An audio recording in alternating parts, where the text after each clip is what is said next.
semangatnya terang. Di Jombang kota pendidikan gemilang, merdeka belajar cita-cita bersama. Angkatan 11 majukan kita. Maju terus pantang mundur, ilmu ditanam siswa disubur. Harapan tinggi masa depan cerah, Angkatan 11 tetap semarak. Jombang berseri karena mereka, guru penggerak penuh asa. Merdeka belajar kita bersama, Angkatan 11 luar biasa. Waalaikumsalam warahmatullahi wabarakatuh. Selamat pagi semua untuk Bapak Ibu guru hebat yang bisa berkumpul di sini dalam acara aksi nyata diseminasi budaya positif. Salawat serta salam kami haturkan kepada Nabi besar kita, Nabi Muhammad SAW. Karena berkat syafaat beliau kita bisa hadir di sini dalam keadaan sehat walafiat.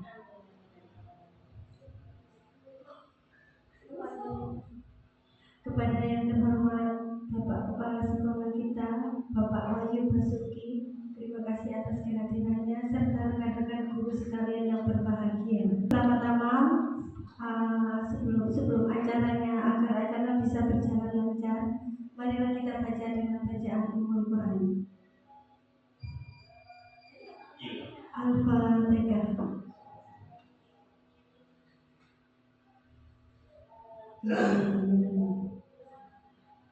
Untuk acara pertama, sambutan yang akan disampaikan oleh Bapak Kepala Sekolah kita, Bapak Wahyu Basuki. Kepada beliau, waktu dan tempat kami persilakan.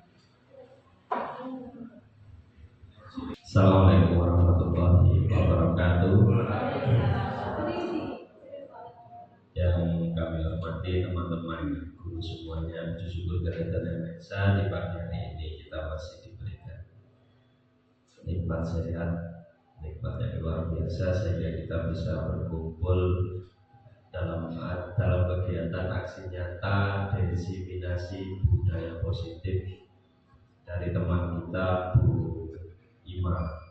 Salawat serta salam kita aturkan kepada junjungan kita Nabi Muhammad SAW. Teman-teman yang saya banggakan, di pagi setengah siang ini ya, teman kita Bu Ima akan melaksanakan diseminasi. Jadi nanti di samping Bu Ima menyampaikan materi, yang tidak kalah penting adalah masukan dari teman-teman semua. Ya, jadi apa yang disampaikan Bu Ima ini belum tentu 100% itu betul. Ya, jadi Bu Ima ini perlu masukan untuk menyempurnakan tugas-tugas dari guru penggerak. Dan saya harap juga sekarang ini mesti dibuka nih guru penggerak angkatan 12. Barangkali teman-teman ikut, monggo silahkan untuk daftar. Jadi untuk menambah pengetahuan kita yang pada akhirnya akan berimbas kepada anak didik kita. Mungkin itu yang bisa saya sampaikan. Saya kira Assalamualaikum warahmatullahi wabarakatuh. Agar acaranya berjalan dengan lancar, marilah kita berdoa yang akan dipimpin oleh Bu Bidan. Kepada Bu Bidan, waktu dan tempat kami persilakan. A'udzubillahiminasyaitonirrajim. Bismillahirrahmanirrahim. Alhamdulillahirabbil alamin. Allahumma shalli wa sallim ala sayyidina Muhammad wa ala ali sayyidina Muhammad. Hamdan syakirin, hamdan na'imin, hamdan yafina mawika fi mazidah. Ya Rabbana lakal hamdu kama yanbaghi li jalali wajhika wa li sultanik. Rabbana ighfir lana wa li walidina warhamhuma kama rabbayana shighara. Rabbana hab lana min azwajina wa dhurriyyatina qurrata a'yun waj'alna lil muttaqina imama. Rabbana atina fid dunya hasanah wa fil akhirati hasanah wa qina adzabannar. Subhana rabbika rabbil izzati amma yasifun wa salamun alal mursalin walhamdulillahi rabbil alamin.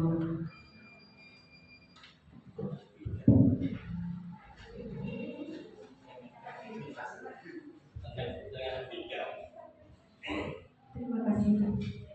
Untuk acara berikutnya, acara inti, yaitu aksi nyata diseminasi budaya positif yang akan disampaikan oleh Bu Lili Walimatul Mukarram. Kepadanya, sebelum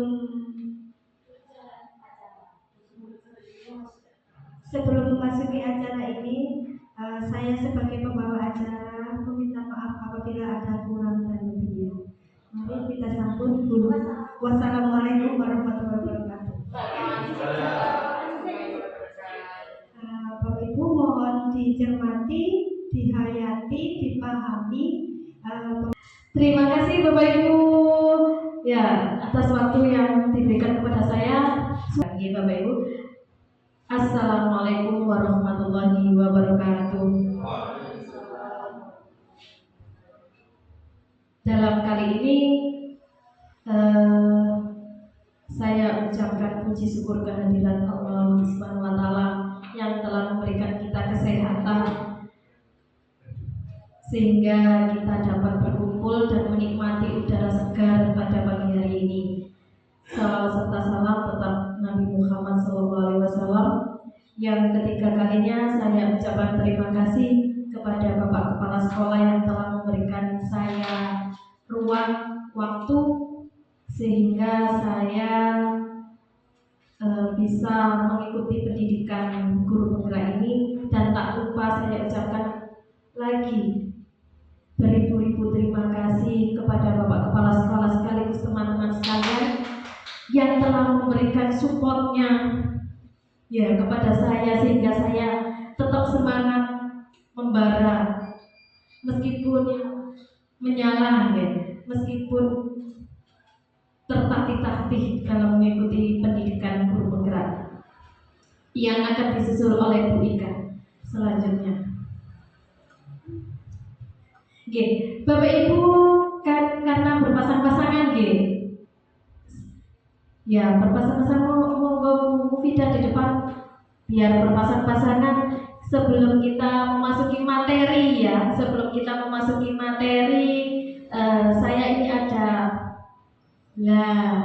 pantun sedikit. Tadi sudah mengucapkan salam, sudah lanjut ya. Saya akan menyanyi sedikit saja. Bu Ika sampai pasangan di situ.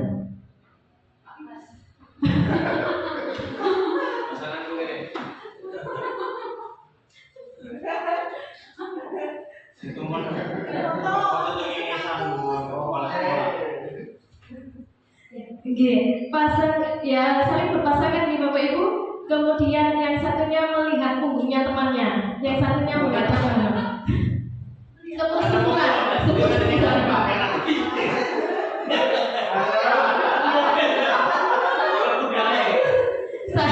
ya, kalau kritik-kritik itu bagaimana Bapak Ibu? Gini ya, kritik-kritik ya. Kalau batu kan gini ya. Ya, kalau petir menyambar itu gini, ya nanti ya. Oke. Kalau hujan badai di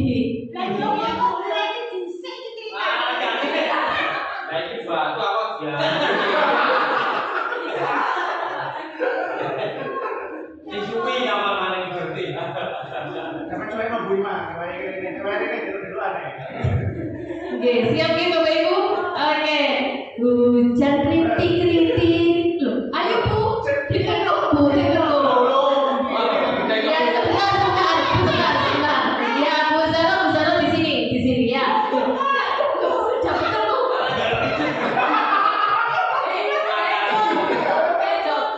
Bu Zaro buat contoh Bu.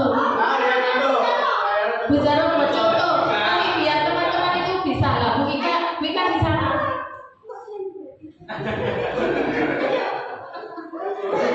Ya kalau hujan rintik-rintik gini ya Bapak Ibu ya. Ya, hujan rintik-rintik, hujan rintik-rintik, hujan rintik-rintik, hujan batu. Ayo Bapak. Hujan batu.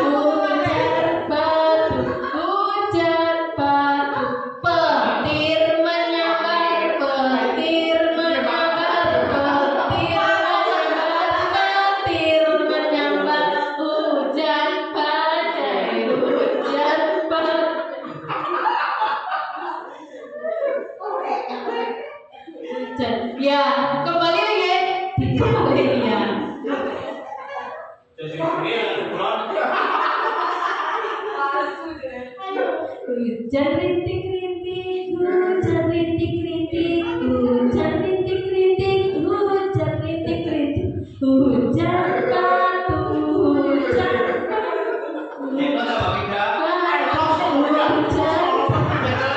Petir menyambar, petir menyambar, petir menyambar, hujan badai, hujan badai, hujan.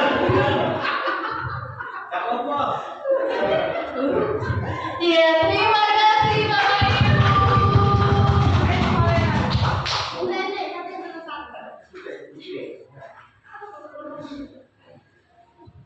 Bagaimana Bu Ika? Sudah fresh? Oke, sudah fresh nih. Untuk materi selanjutnya kita masuk Bapak Ibu. Lah, ini ada sesuatu. Jika Anda mengepalkan tangan, pernahkah Bapak Ibu mengepalkan tangan? Oke, bagaimana mengepalkan tangan? Oke, mengepalkan tangan. Lanjutnya, apakah Anda atau teman Anda yang menutup tangan Anda? Tidak, saya. Oh, siapa Bu? Oh, Ibu sendiri. Iya, yang mengepal. Oh, Ibu sendiri. Iya, yang mengepalkan tangan adalah jenengan piyambak Ibu. Iya. Nah, apakah Anda atau teman Anda yang membuka kepalan tangan? Tidak, saya. Oh, bisa jadi. Oke. Monggo. Ya bisa jadi ketika teman kita tahu ketika kita mau marah terus lalu si ujuk muring-muring yang digandeng gitu. Masuk sekali ya. Jawaban dari Bu Zara bagus sekali. Lah, dalam kegiatan ini sesungguhnya siapa yang mengontrol Ibu? Ya diri sendiri.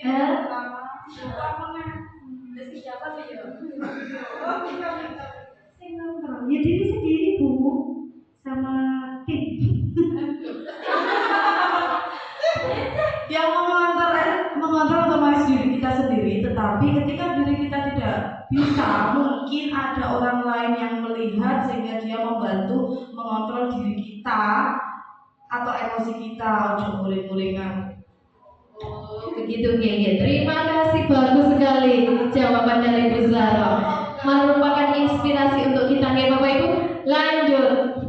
Iya, ini teori kontrol oleh psikiater Dr. William Glasser bahwa ilusi angan-angan kita, guru itu mengontrol murid. Padahal tadi jawaban dari Bu Zara ada dua kemungkinan, ada dari diri sendiri atau intrinsik dan orang lain atau eksternal.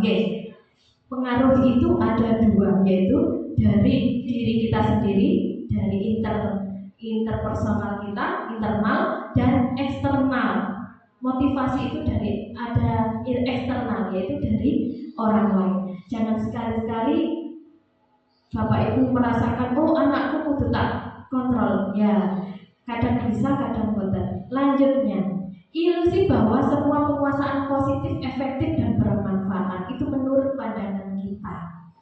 Itu hanya sebuah ilusi, hanya sebuah angan-angan kita. Yang selanjutnya adalah ilusi bahwa kritik dan saran itu membuat orang merasa bersalah dan dapat menguatkan karakter. Itu hanya angan-angan kita saja. Jikalau Bu Ika mengkritik saya tetapi kata saya tidak mendengarkan, ya bagaimana kalau dari diri kita ini tidak mau untuk berubah? Ngerti nggih Bu? Yang selanjutnya adalah ilusi bahwa orang dewasa memiliki hak untuk memaksa. Pak Yedi jangan dipaksa anaknya ya. Anaknya Pak Yedi iya dipaksa alon-alon. Kalau gak gelem, kalau nggak mau ya percuma. Tuh. Nah selanjutnya ilusi guru mengontrol murid. Pada dasarnya kita tidak bisa memaksa murid untuk berbuat sesuatu. jikalau murid tersebut tidak ingin melakukannya. Contohnya, kalau kita memaksa teman kita aja kadang-kadang nggak mau, Bu, ya kemarin Bu Ika, ayo Bu, pakai celana warna hitam. Lah semua loh pengen warna merah, kan gitu. Ya seperti itu. Murid kita itu juga seperti itu. Kita itu harus mengetahui bahwa kodrat dia sebagai manusia seutuhnya. Kemudian yang kedua, jika guru sedang mengontrol perilaku murid, berarti dia ingin dikontrol. Berarti anaknya mau. Tidak semua siswa itu ingin dikontrol. Ya, benar ya? Contoh, nah ini adalah perbedaan diri kita. Kita itu biasanya berada di stimulus respon. Posisi kita itu biasanya di situ. Iya, realitas kebutuhan kita itu kita anggap sama, padahal belum tentu. Kebutuhan kita itu jelas tidak sama dengan kebutuhan orang lain. Yang kedua, semua orang melihat yang sama, padahal kita itu berbeda. Kita mencoba mengubah orang agar berpandangan sama dengan kita, Bu, tidak bisa. Betul, Bu? Itu perilaku buruk dilihat sebagai suatu kesalahan, padahal belum tentu. Seperti murid saya naik ke jendela itu belum tentu suatu kesalahan. Nah, karena dia punya tujuan ingin menemui orang tuanya. Kreatif. Kemudian saya bisa mengontrol orang lain, itu belum tentu. Anda tidak bisa mengontrol orang lain di situ. Pemaksaan ada pada saat bujukan gagal, dipaksa. Aku kudu ngene, sampean harus begini. Nggak bisa gitu. Di teori kontrolnya harus ada kolaborasi, diberi pengertian. Ya Pak Yadi ya. Ojo jangan langsung dipaksa. Kemudian model berpikir menang kalah. Tidak boleh. Yang benar itu model berpikir menang. Semua orang pasti bisa menang. Lanjut Bu, ya disiplin. Biasanya kita menganggap disiplin itu berarti mematuhi sesuai dengan peraturannya, padahal bukan di situ. Disiplin yang sesungguhnya adalah yang bersifat self disiplin dari diri kita sendiri. Ya, contohnya kalau kita itu sholat, ya, kalau kita sholat, aku kok sholat gak diseneni, dimarahi ibuku gak sholat, itu berarti bukan disiplin di situ. Tapi kalau sholat itu berarti kita butuh sholat itu sendiri. Nah itu sudah namanya disiplin. Tugas kita sebagai seorang guru adalah menciptakan disiplin itu sendiri. Yang selanjutnya kita sendiri ini yang mewajibkan kita dengan sekeras-kerasnya. Contoh, saya ingin membeli sebuah ThinkPad misalkan, berarti saya disiplin cari uang sekeras-kerasnya. Itu yang namanya disiplin. Jadi disiplin itu bukan peraturan yang harus mengikat, bukan, tapi penumbuhan karakter pada seseorang, pada murid kita itu yang akan dimunculkan adalah disiplin itu sendiri. Seseorang yang memiliki disiplin diri berarti mereka bisa bertanggung jawab terhadap apa yang dilakukan. Betul Bu? Saya kepingin punya HP, keras, kerja kita keras agar terwujud. Nah itu yang namanya disiplin itu tadi. Jadi tumbuh dari diri kita sendiri, bukan karena pemaksaan. Selanjutnya, ini adalah nilai-nilai kebaikan Bapak Ibu. Nilai-nilai kebaikan monggo dibaca yang menurut Anda ada pada diri Anda. Bersyukur. Berarti dia mempunyai nilai kebajikan bersyukur, selalu bersyukur apapun keadaannya. Alhamdulillah. Monggo Pak Faiz, nilai kebajikan apa yang dimiliki Pak?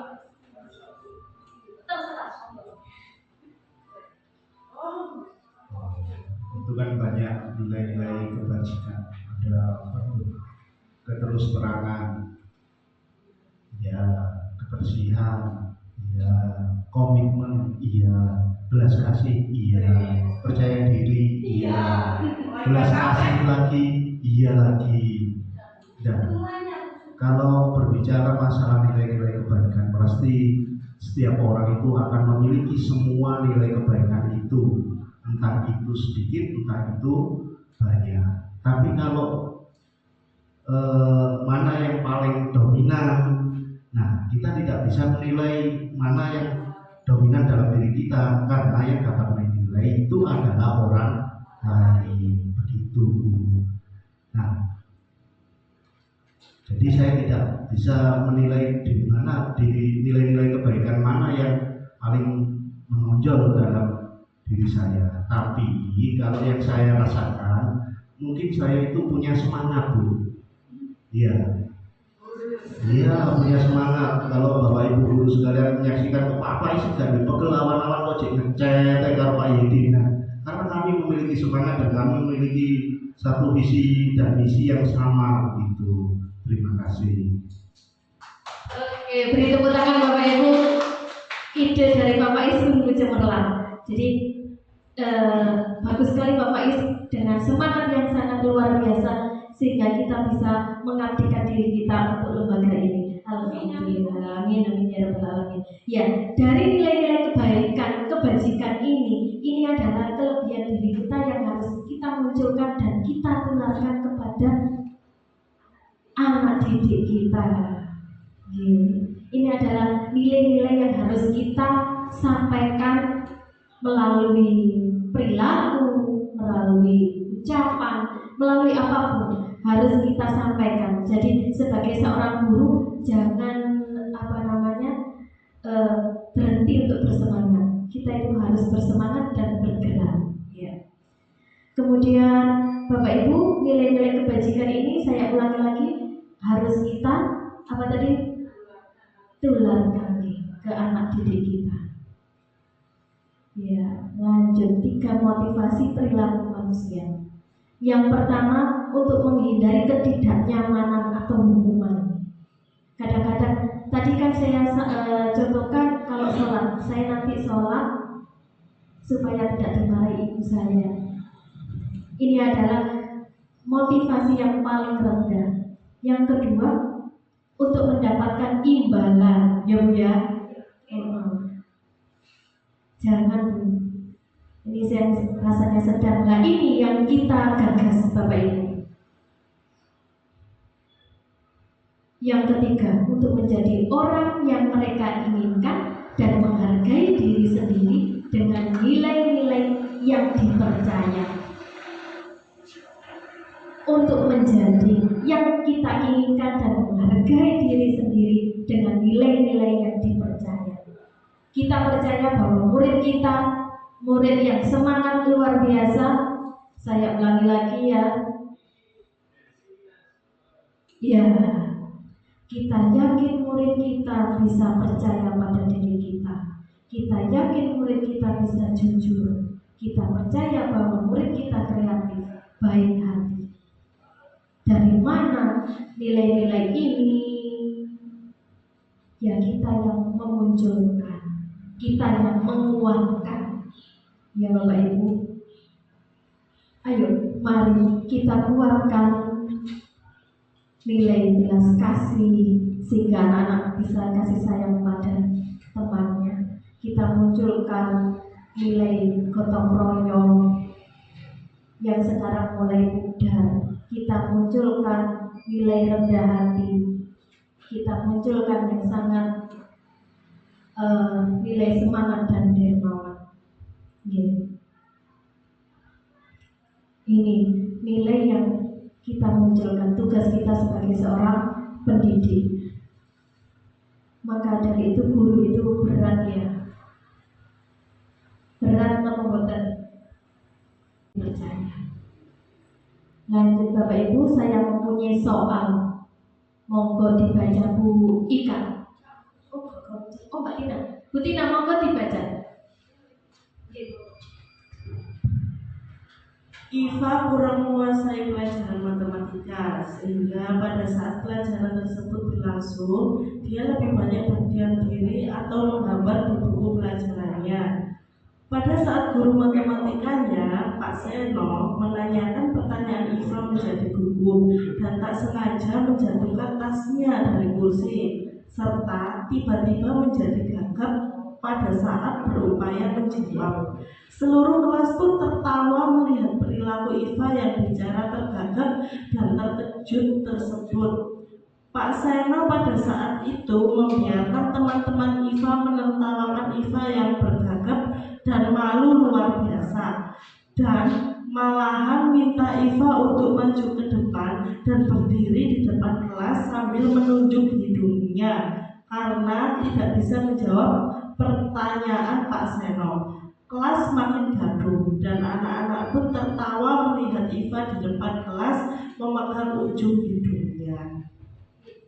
Menurut siapa ini? Oh, menurut Bu Nurul, bagaimana dengan peristiwa tersebut? Tanggapan Bu Nurul terhadap Pak Seno? Ini bisa menjatuhkan mental Pak Seno ini perilaku menghukum Iva kurang tepat karena bisa menjatuhkan mentalnya, karena dia sudah malu, sudah ketakutan, tapi malah menjatuhkan mentalnya. Oh iya, bagus sekali Bu Nurul atas tanggapannya. Iya, Bu Ika monggo.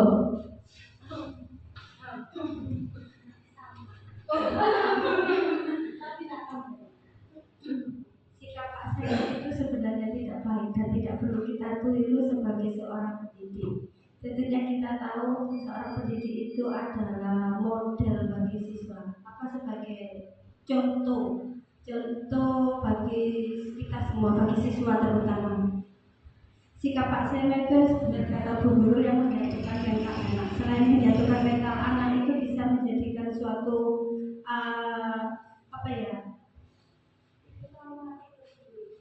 trauma tersendiri. Itu pernah saya alami ketika saya SD dulu. Sekalian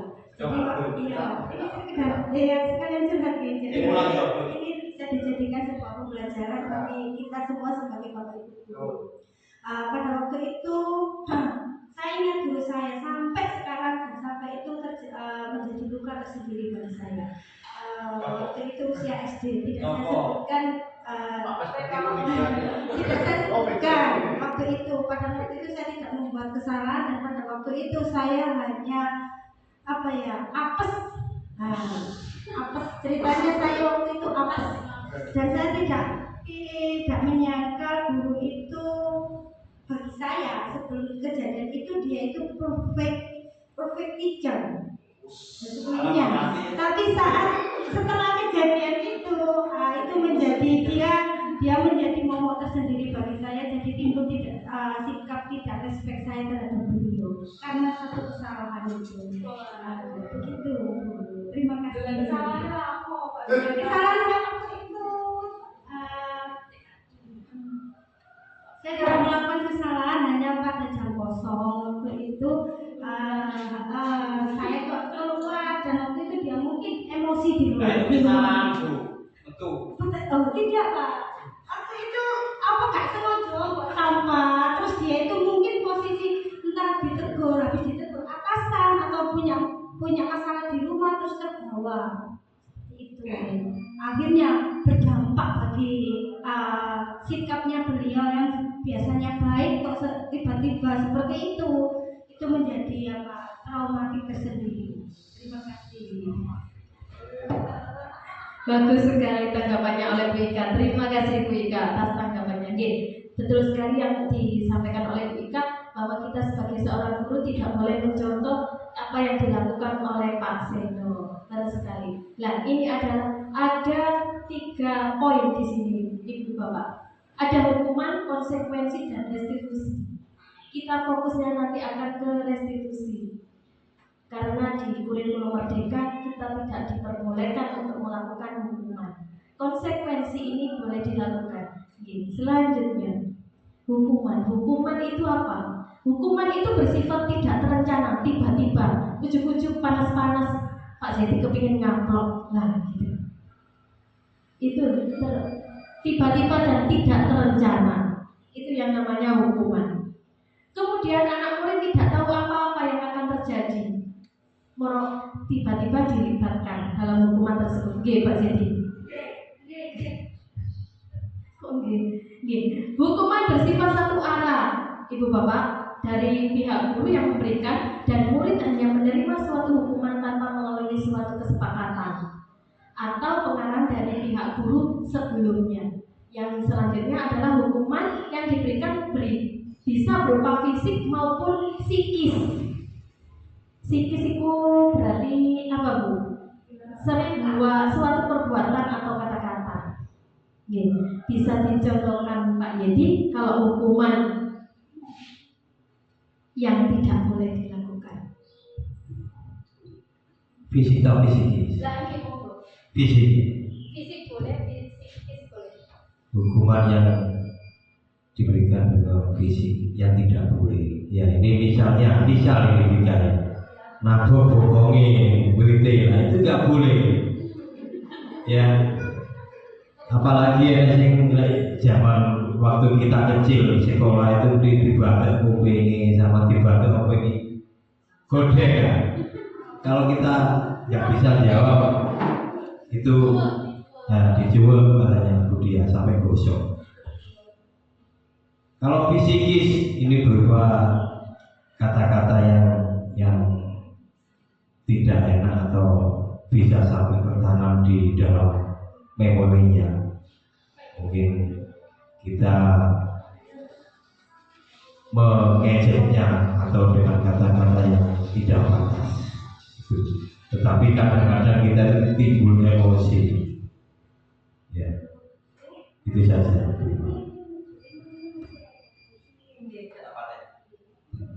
Oke, terima kasih Pak Yedi atas contoh yang diberikan oleh Pak Yedi. Bagus sekali. Luar biasa Bapak Guru olahraga kita. Itu adalah contoh yang diberikan oleh Pak Yedi, sebuah hukuman. Nah, ini contoh.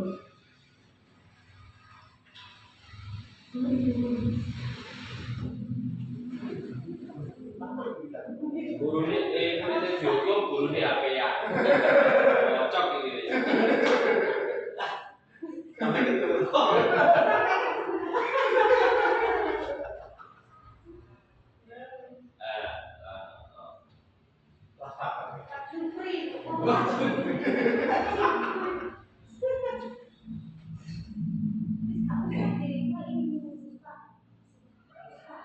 Boleh diubah gitu. Semuanya ini di toko tak? Semuanya di toko tak? Gak usah. Kalau sampai Enggak, bisa seluruh Bapak Ibu, itu adalah contoh Apakah pernah kita lakukan? Alhamdulillah, Hirobbil Alamin, tidak pernah kita lakukan. Ini adalah konsekuensi. Nah, biasanya Bu Zahra ini yang melaksanakan konsekuensi. Iya. Jadi konsekuensi itu sudah terencana atau sudah disepakati antara guru dengan muridnya, dibahas, disetujui. Ya, biasanya konsekuensi ini dibuat oleh pihak guru dan murid sudah mengetahui sebelumnya. Kemudian konsekuensi akan diterima apabila dia melakukan pelanggaran. Pada konsekuensi, murid tetap dibuat tidak nyaman, tapi dalam jangka waktu yang pendek. Nanti berjalannya waktu dia pasti bisa menerima. Tetapi yang hukuman tadi, sampai kita sekarang sudah usia 40 tahun masih mengingatnya. Terngiang-ngiang. Lanjut. Yang kita bahas hari ini adalah restitusi, Bapak Ibu.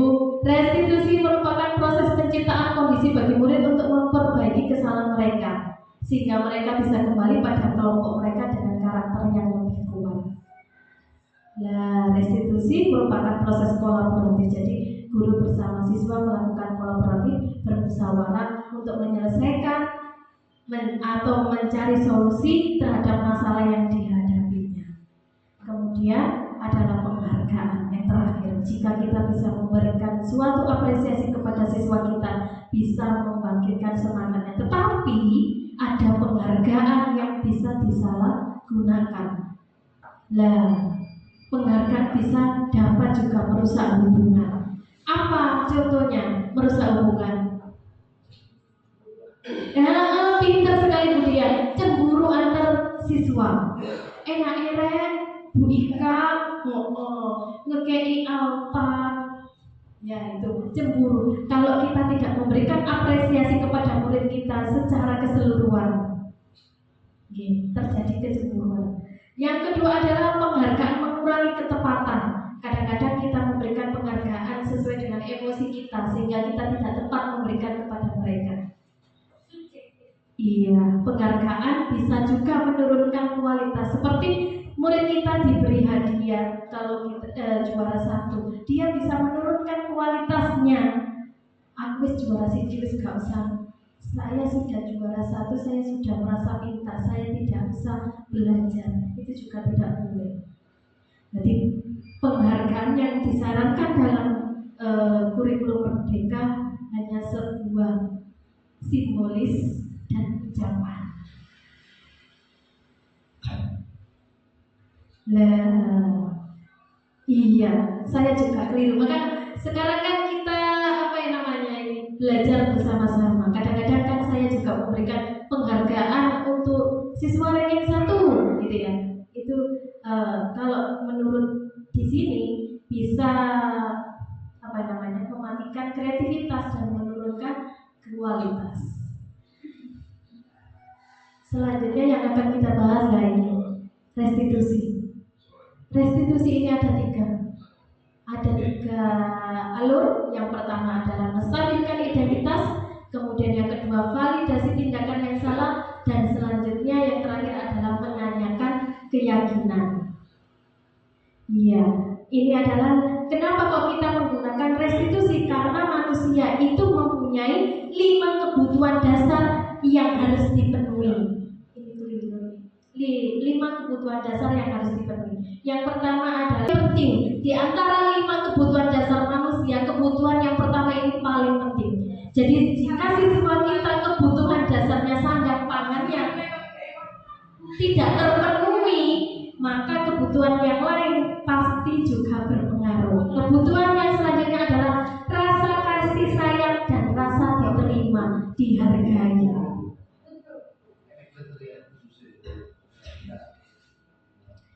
Selanjutnya adalah rasa penguasaan. Kadang-kadang siswa kita itu kepingin, kalau kepingin dielem itu di sini. Monggo Bu dicontohkan. Penguasaan. Ini contohnya seperti anak saya ya. Saya tidak contoh yang lain. Penguasaan itu anak itu ingin dianggap paling hebat, paling pintar. Kadang anak butuh itu seperti itu. Tapi sebenarnya itu juga tidak baik Bu Ima. Akhirnya anaknya menjadi apa? Aku sombong. Itu biasanya. Jadi ada memang sifat dasar manusia itu kadang ingin diakui di lingkungan. Coba Bapak Ibu pahami sendiri. Kadang jenengan itu seperti itu. Kadang nyopot jenengan itu seperti itu. Saya dapat beri contoh-contohnya saya sendiri.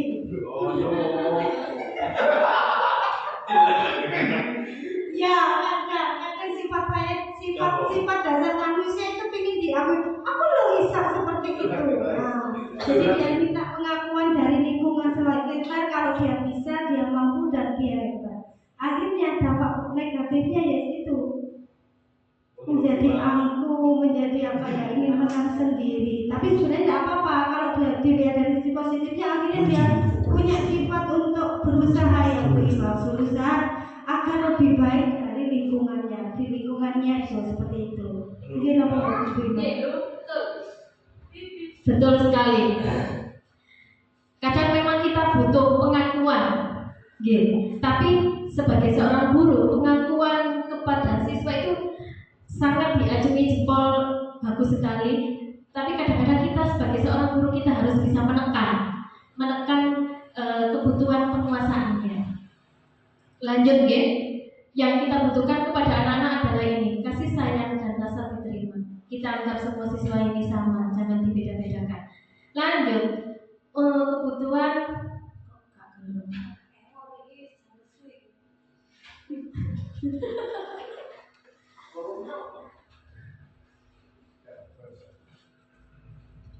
lah, alhamdulillah.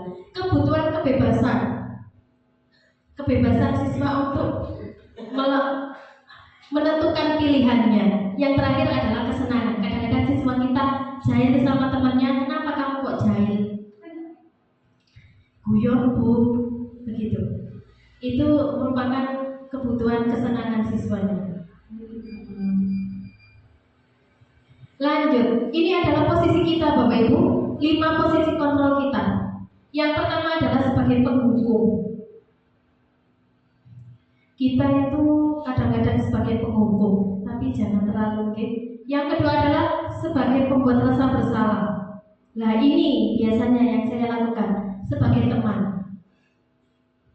Sebagai teman, jadi kita tidak membedakan status kita sebagai seorang guru ataupun kepada siswa kita. Ini adalah yang keempat, posisi kita sebagai pemantau. Yang terakhir, posisi kita adalah sebagai manajer.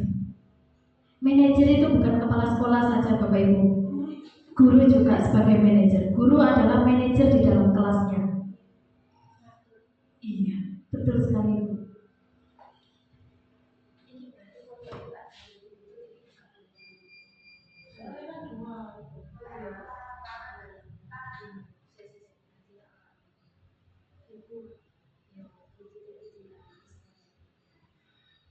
Waiting for connection. Ya.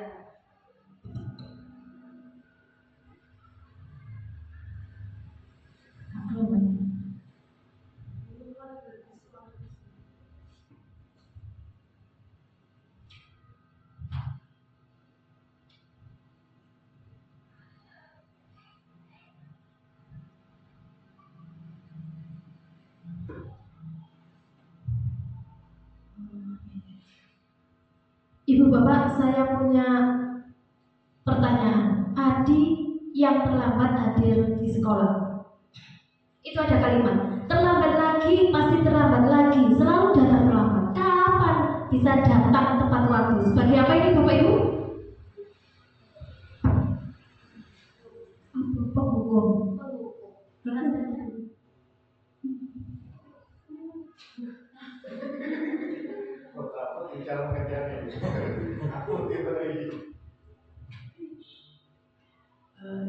Sebagai penghukum, belum sudah divonis dijasmi, tambah lagi pasti terlambat lagi.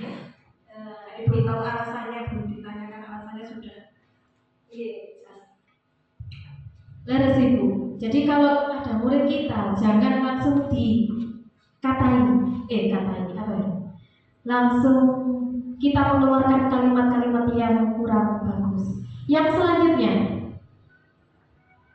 Ibu sangat kecewa sekali dengan kamu. Berapa kali Bapak harus memberitahumu?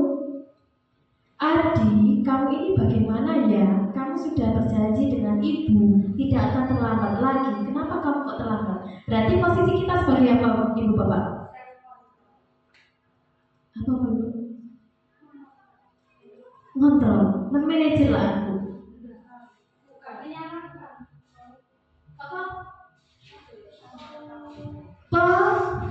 Pembuat rasa bersalah.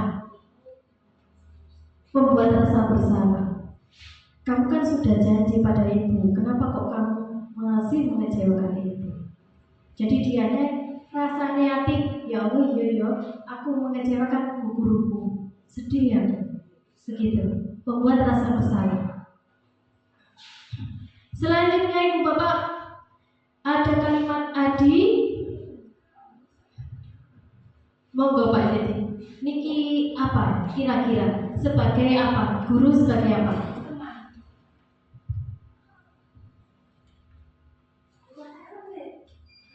Kayak tak kocok. Kata lebih sambil senyum-senyum.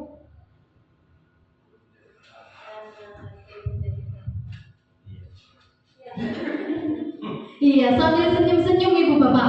Jadi kalau kita menghadapi siswa kita sambil senyum-senyum. Ya, sambil senyum-senyum. Dieling-eling Bu Ika. Jangan dengan suara keras ya.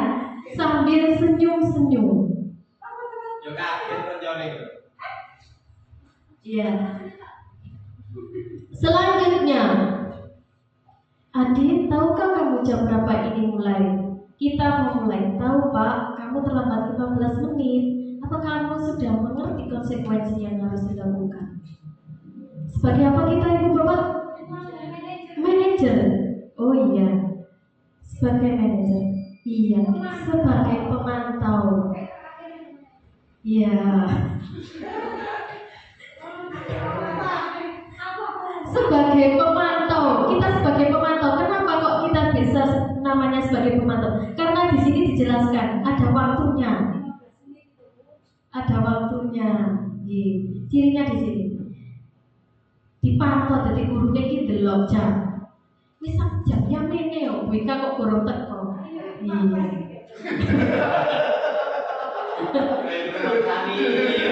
Iya, selanjutnya lah ini sebagai manajer Ibu Bapak. Adi, apakah kamu mengetahui jam berapa sekolah dimulai? Bu Ika, sama kan ngerti sekolah loh.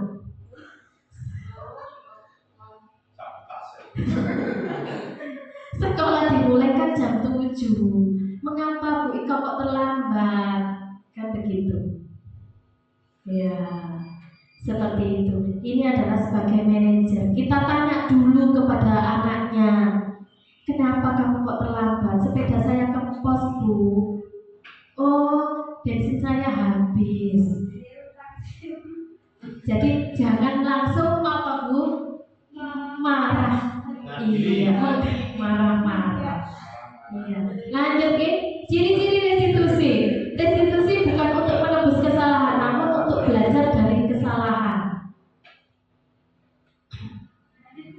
Lanjut, restitusi memperbaiki hubungan. Jadi anak kalau dipanggil, aku ternyata saya tidak dimarahi sama Bu Ika, cuma diajak ngomong-ngomong, gitu. Ya Bu ya, jangan marah-marah. Ya, restitusi adalah tawaran, bukan paksaan. Apakah kamu mau bangun lebih awal lagi? Jangan bilang, sama ibu HP yang lain makan. Jangan Ibu, tolong pelan-pelan. Ya, kita belajar bersama-sama. Restitusi menuntut untuk melihat ke dalam dirinya. Berarti aku salahku apa ya? Salah saya apa? Begitu. Biar anaknya mencari kesalahan dia sendiri. Kemudian restitusi mencari kebutuhan dasar yang mendasari tindakannya. Jadi setiap siswa itu mempunyai alasan yang harus kita hargai. Restitusi adalah cara yang paling baik Ibu Bapak. Iya, ini lanjut ya. Restitusi fokus pada solusinya. Yang terakhir, restitusi mengembalikan murid yang berbuat salah pada kelompoknya. Jadi dia bisa diterima dan tidak dibully temannya ketika dihukum. Iya. Yang pertama ini tadi langkahnya menstabilkan identitas, ditanya dulu. Iya, kita punya siswa seperti saya contohkan kemarin, Adit, saya tanya dulu, Adit kamu kenapa? Enggak Bu, ternyata dia kepingin diperhatikan, dia butuh kasih sayang, kebutuhannya terhalang, gitu. Kebutuhan tadi 5 kebutuhan dasar manusianya ada yang kurang 1, dia butuh kasih sayang, ditanya dulu. Kemudian yang selanjutnya adalah validasi tindakan salah. Apakah tindakanmu salah? Salah. Ibu Bapak, tindakan restitusi ini tidak sekali terus berhasil, boten. Kita lakukan berulang kali, kita lakukan setiap hari sampai disiplin pada diri itu. Selanjutnya adalah validasi tindakan salah. Apakah tindakanmu salah? Salah. Ibu Bapak, tindakan restitusi ini tidak sekali terus berhasil, boten. Kita lakukan berulang kali, kita lakukan setiap hari sampai disiplin pada diri itu muncul. Yang selanjutnya menanyakan keyakinan. Berarti kalau kamu sudah melakukan kesalahan, apa yang akan kamu perbuat? Begitu. Nah, selanjutnya ini adalah kata-kata yang bisa kita ucapkan ketika kita menstabilkan identitas. Berbuat salah itu tidak apa-apa, diam. Saya juga pernah meeting yang koncoku, pernah. Seperti itu. Ini adalah kata-kata yang bisa kita sampaikan ketika kita menstabilkan identitas. Kita tanya dulu latar belakangnya. Oke, lanjut. Validasi tindakan yang salah. Ini kata-kata yang bisa kita ucapkan ketika kita memvalidasi anak tersebut. Kamu pasti punya alasan mengapa melakukan hal itu. Lanjut Ibu. Lanjut ya. Menanyakan keyakinan yang terakhir. Ini kata-kata yang bisa kita lakukan. Apa bayangan kita tentang siswa yang kamu, teman yang kamu inginkan? Kok kamu menginginkan, kok kamu sama teman gak akur? Apa yang kamu inginkan dari temanmu? Kita juga bisa menanyakan seperti itu. Lanjut Ibu Bapak, saya ini punya masalah. Pak Joko punya murid bernama Mario dan Adi. Ya, Mario, kata Pak Joko, Adi, Bapak tadi dengar laporan dari guru piket di kantin. Sepertinya kalian dalam masalah ya, ada yang bisa Bapak bantu. Jawab si Mario, iya Pak, tadi pada jam istirahat kami main lempar-lemparan di kantin, tapi tidak sengaja malah kelempar kena wajah Ibu Dina, kepala sekolah, ketika beliau sedang berjalan. Kalau Pak Joko menanyakan berarti apa yang dilakukan Pak Joko itu? Saya ulangi lagi. Yang pertama adalah menstabilkan identitas, menanyakan latar belakangnya dulu. Kamu kena opo? Kemudian validasi tindakan yang salah. Salah apa betul? Kemudian yang terakhir adalah menanyakan keyakinan. Nah, ini loh. Ya, Mario, saya dengar laporan dari guru piket. Ini berarti masuk ke mana langkahnya?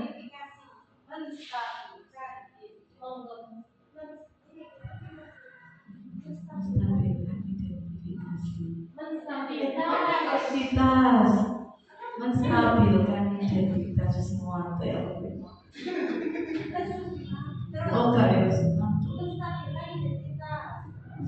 ya, menstabilkan identitas. Terus, Pak Joko, kalian main lempar-lemparan makanan di kantin kena wajah Ibu Dina ketika beliau sedang lewat.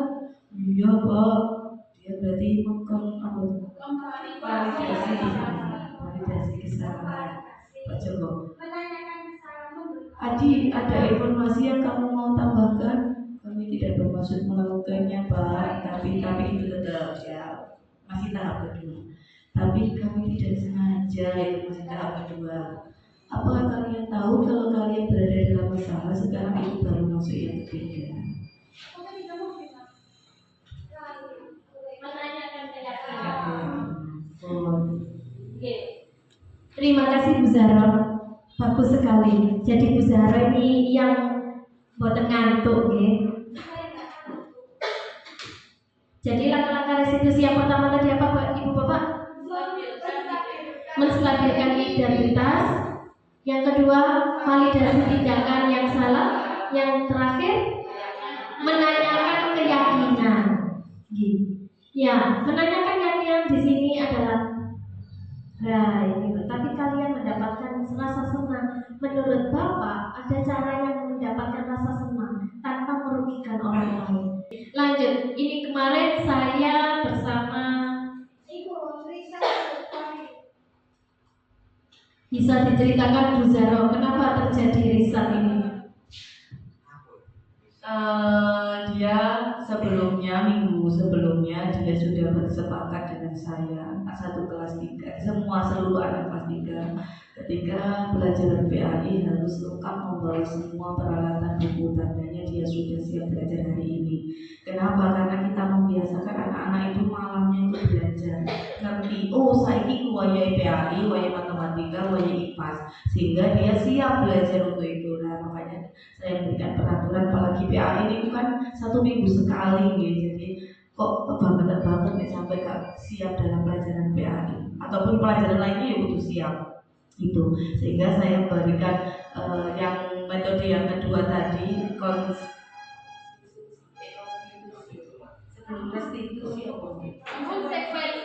konsekuensi. Nah, sehingga saya melakukan konsekuensi dengan anak-anak kelas 3 ketika pelajaran Ibu Zahroh harus membawa lengkap, baik itu buku paket, buku PAI, dan semua yang dibutuhkan dalam pelajaran PAI, sehingga pelajaran bisa terlaksana dengan baik, sehingga dia itu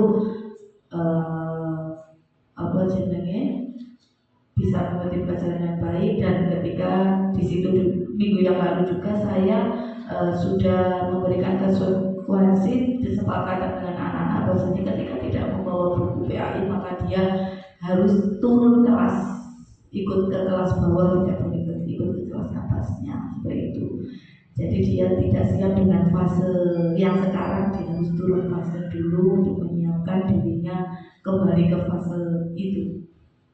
Oke, terima kasih Bu Zahroh. Nah, dari konsekuensi yang diberikan Bu Zahroh, ternyata tadi konsekuensi adalah apa tadi? Membekas di hatinya dalam waktu yang pendek. Jadi lisan ini juga membekas. Bu Zahroh, ternyata aku diturunkan di kelas 2. Yang kita harapkan adalah Bapak Ibu melakukan restitusi, melakukan 3 tahapan restitusi. Yang pertama adalah menstabilkan identitas, yang kedua adalah validasi tindakan yang salah, terakhir menanyakan keyakinan. Nah, ini adalah bagian ada hukuman, konsekuensi, dan restitusi. Kalau hukuman sesuatu yang menyakitkan, konsekuensi sesuatu harus terjadi. Jadi Rizal itu turun di kelas 2, kejadian yang terjadi. Tapi kalau restitusi, dia memilih, aku milih hukuman apa yang ingin ku lakukan, seperti itu. Yang selanjutnya, korban mendapatkan keadilan kalau hukuman. Tapi kalau konsekuensi, korban bisa diabaikan. Selanjutnya, tetapi kalau restitusi, korban mendapatkan ganti, keikhlasan hati. Lanjut Ibu Bapak. Nah, ini adalah tadi. Selanjutnya, nah ini kalau hukuman paksaan, konsekuensi ada stimulus, ada respon. Responnya anak Risa kembali ke kelas 2 itu responnya karena terpaksa, karena dia harus mengikuti konsekuensi yang telah dijalankan. Yang selanjutnya adalah restitusi. Restitusi berarti menggunakan teori kontrol sadar diri. Restitusi ini tidak dijalankan sekali Pak, tetapi kita jalankan berkali-kali sehingga tumbuhnya disiplin positif. Ini adalah cara kita membuat keyakinan kelas. Keyakinan kelas yang kita buat biasanya saya buat itu gurunya. Kesepakatan kelas ini. Salah yang membuat itu muridnya. Oke, monggo Bu. Kesepakatan kelas, sebenarnya kesepakatan kelas itu yang membuat itu harusnya siswanya. Kenapa? Guru hanya tadi dikatakan guru hanya manajer yang mengatur saja. Jadi bagaimana kesepakatan kelas itu bisa terlaksana itu kita sebagai guru pintar-pintarnya saja untuk melaksanakan, tapi bukan kita yang membuatnya. Kita hanya sebagai mediasinya saja. Anak-anak yang membuat, yang berperan saja. Seperti saya contohkan Altan itu kan sering kali di kelas. Nah kalau gurunya tidak tatak atau sabar bisa pusing. Jadi dia berbuat apa? Tidak lari waktu itu dia bilang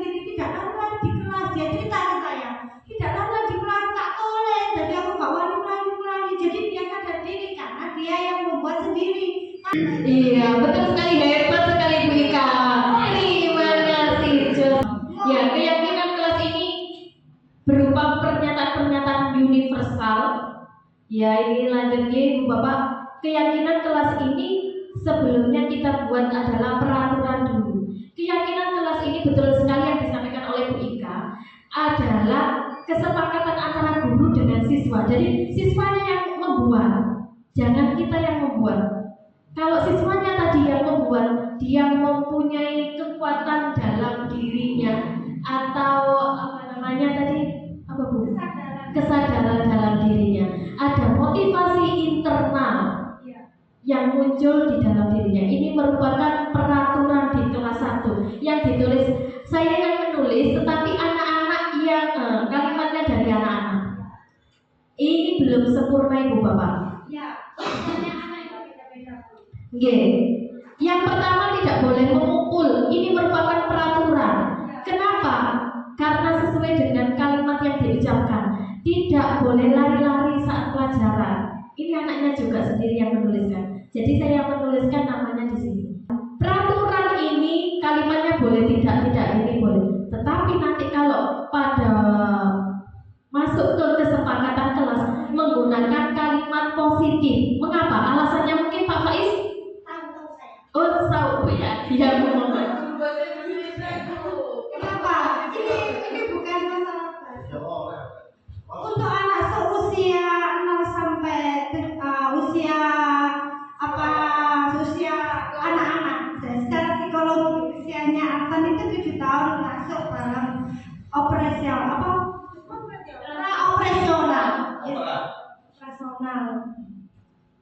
Pada usia tersebut, seperti yang kita tahu, sebenarnya anak-anak itu hanya bisa menerima kata-kata positif. Seperti pengalaman kita semua ya. Kalau kita melarang anak, misalnya bahasa Jawa ya, ojo dulinan, mana kayak dulinan, dulinan. Jadi yang ojo itu hilang.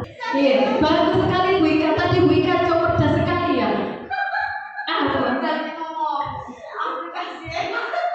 Iya, bagus sekali. Secara keilmuan kita harus mencontoh Bu Ika. Iya. Jadi bukan anak kecil aja Bu, bukan anak yang masih kecil aja yang menggunakan kalimat positif. Semua anak harus menggunakan kalimat positif. Contoh, anaknya Bu Ika sudah SMA. Jangan pacarannya, diingat pacarannya. Jadi ojonya hilang. Jadi kita kalau membuat kesepakatan kelas, peraturan kelas harus menggunakan kalimat positif. Ibu Bapak bisa dilihat di sini tulisannya, tidak boleh memukul. Kita bisa membuat kalimat positif di sini sebagai apa? Tidak boleh memukul. Yang diingat-ingat anak pasti akan memukul. Kita harus menggunakan kalimat positif di sini apa Ibu Bapak? Saling menyayangi teman. Pintar sekali Ibu. Bagus sekali ya. Iya, bagus sekali untuk Bu Ika ya. Kita harus saling menyayangi sesama teman. Nah itu sudah beberapa hari ini karena saya baru mempelajari, sehingga saya juga menyampaikan ke anak-anak dengan kalimat positif. Kita harus saling menyayangi ya anak-anak.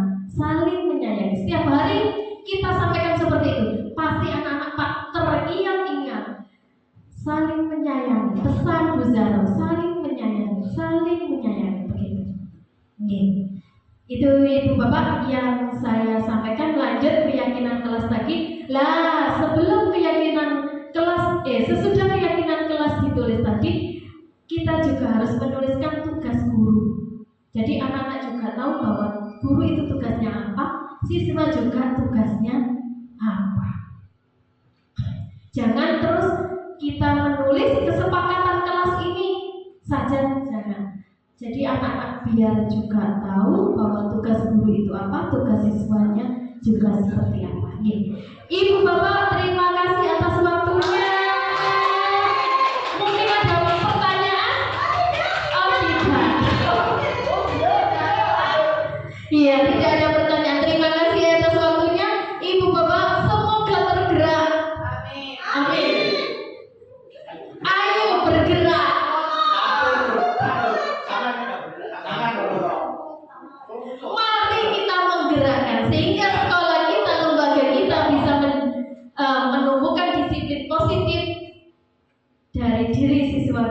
masing-masing. Oke. Oke, Bapak Ibu siap untuk melakukan restitusi? Oke, terima kasih Ibu Bapak atas waktunya. Saya akhiri. Wassalamualaikum warahmatullahi wabarakatuh. Assalamualaikum warahmatullahi wabarakatuh. Nama saya Zaratul Mufidah. Saya guru PAI SDN Kuaron 2. Hari ini saya akan melakukan testimoni terkait desiminasi judul disiplin positif. Ya, maaf. Sebelum saya melakukan desiminasi itu, saya lebih sering menangani masalah-masalah anak-anak itu menggunakan tipe konsekuensi. Setelah saya melakukan atau mendapatkan ilmu terkait tentang desiminasi disiplin positif, saya mulai belajar dan mulai melakukan atau menyelesaikan permasalahan terhadap anak-anak dengan restitusi. Itu saja testimoni dari saya. Terima kasih atas ilmunya. Assalamualaikum warahmatullahi wabarakatuh. Assalamualaikum warahmatullahi wabarakatuh. Perkenalkan, nama saya Bu Ika Marina Faudu. Saya mengajar kelas 4 di SDN Kuaron 2. Setelah mengikuti sosialisasi desiminasi, pendapat saya sangat bagus. Kenapa? Karena saya bisa memperoleh ilmu yang baru, pengalaman yang baru dalam menghadapi murid-murid terutama tingkat SD, di mana kita tahu mereka masih aktif dan saat ini perilaku dan sikap mereka cenderung lebih meniru kepada YouTube atau media sosial yang mereka temui. Dari hasil desiminasi kemarin, jadi saya paham dan mengerti setelah saya lakukan dengan segera kenapa kesepakatan kelas tidak saya sendiri yang membuat. Itu alasannya kenapa? Karena dengan kesepakatan kelas ketika saya dan siswa saya yang membuat, jadi anak-anak itu mempunyai kesadaran untuk melakukan kesepakatan kelas yang telah mereka buat sendiri. Terima kasih atas ilmu yang telah diberikan atas kegiatan desiminasi disiplin positif. Dan telah melakukan kegiatan itu banyak manfaatnya bagi saya dan murid saya. Dan semoga kedepannya kegiatan guru penggerak dapat berjalan dengan lancar dan sukses. Dan untuk Bu Ima sendiri, semoga tetap semangat untuk bergerak menggerakkan kepada seluruh visitas pendidikan dan anak didiknya untuk lebih baik. Assalamualaikum warahmatullahi wabarakatuh.